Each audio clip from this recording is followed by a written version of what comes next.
হলদিয়া township এলাকার অত্যন্ত গুরুত্বপূর্ণ একটি জায়গা, সেটা হচ্ছে স্টেট ব্যাংক সংলগ্ন এলাকায়।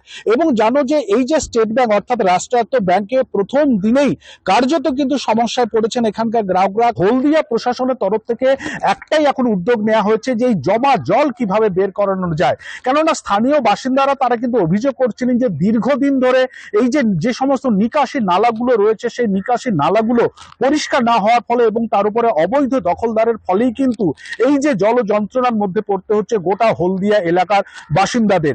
এবং শুধুমাত্র হলদিয়া পুরো এলাকার 29টা ওয়ার্ড নয় মাধুরী, হলদিয়া যে সমস্ত পার্শ্ববর্তী এলাকাগুলো রয়েছে মহিষাদল, নন্দকুমার, তমলুক, বিভিন্ন জায়গাতে কিন্তু এই জল যন্ত্রণার একই রকম ভাবে ছবি রয়েছে। এখন এই সমস্ত এলাকার বাসিন্দারা চাইছেন কত দ্রুত প্রশাসনের হস্তক্ষেপে এই জলগুলোকে দ্রুত বের করানো যায়। কেননা ইতিমধ্যেই বহু বাড়িতে কিন্তু জল ঢুকে গিয়েছে এবং একেবারে দুর্বিষহ অবস্থার মধ্যে তাদেরকে পড়তে হয়েছে।